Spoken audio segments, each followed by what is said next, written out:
Europe 1 matin.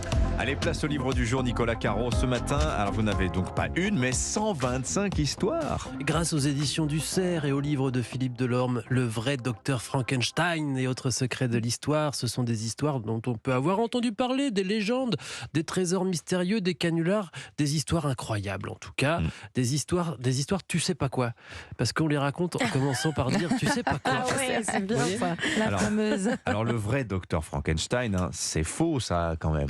Alors, c'est faux, c'est-à-dire qu'il n'y a pas eu de savant fou qui a donné vie à une créature en assemblant des morceaux de cadavres puis en y faisant passer la foudre. Non, mais presque.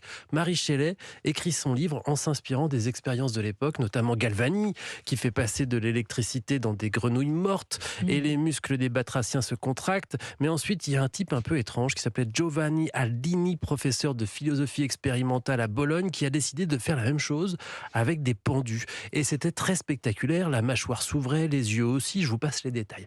Parfois, ce sont des rumeurs aussi que l'auteur démonte. Par exemple, avez-vous déjà entendu dire que Walt Disney s'était fait cryogéniser pour être réveillé quand la science permettrait de le sauver?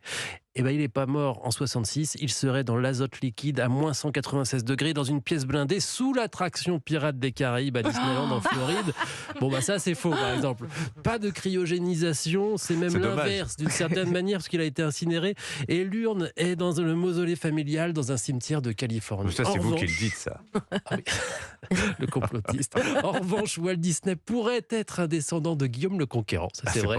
Originaire d'Isigny en Normandie, sa famille est d'Isigny se serait déformé au fil du temps en Disney. Pas mal, pas sûr non plus. C'est chouette cette histoire. Ah oui. Alors une dernière histoire pour la route peut-être. Oui, mais le problème c'est qu'il y en a plein, ça fait 2 pages à chaque fois, on ne sait pas laquelle choisir. Il y a du trésor des Templiers, il y a celui de Salomon, quelques histoires de fantômes.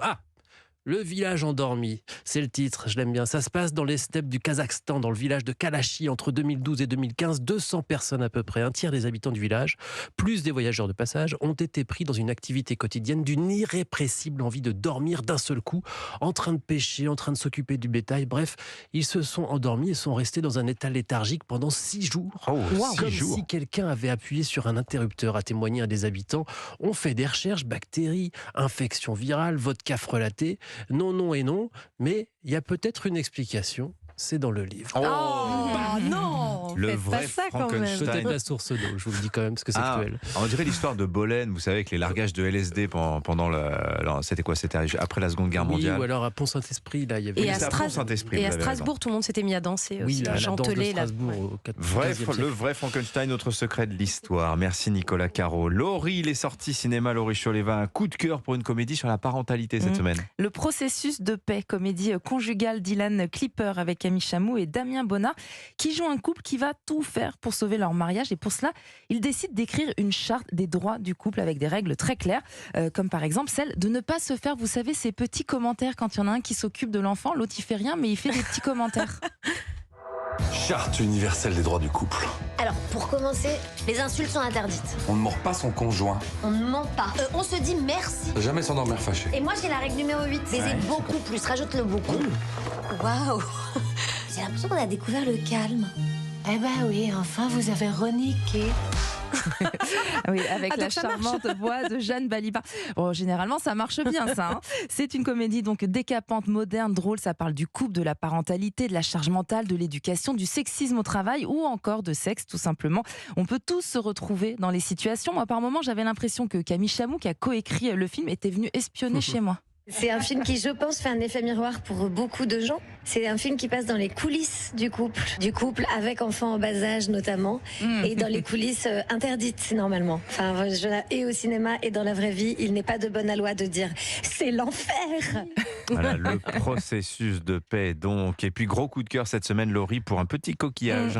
Oui, vous allez voir Dimitri, vous ne pourrez pas résister. Marcel le coquillage avec ses chaussures, c'est le titre en entier, c'est le film d'animation le plus adorable et le plus intelligent de l'année, un petit bijou technique qui était nommé aux Oscars cette année. Sous la forme de vrais faux documentaires, en fait, on suit le quotidien de Marcel, ce petit coquillage qui parle beaucoup tout le temps même, avec un gros œil malicieux, des petites chaussures rouges. Il vit seul dans un Airbnb avec sa mamie après que toute sa communauté ait mystérieusement disparu. Mais son nouveau locataire, Dean, un réalisateur, va tourner un documentaire sur lui et il va devenir une star d'Internet. Alors dis-moi, Elle est comment la vie en ce moment? Tu sais, on dit souvent qu'il faut au moins 20 coquillages pour former une communauté. On n'est plus que 2 maintenant. Il y a moi et il y a ma grand-mère, mamie connue.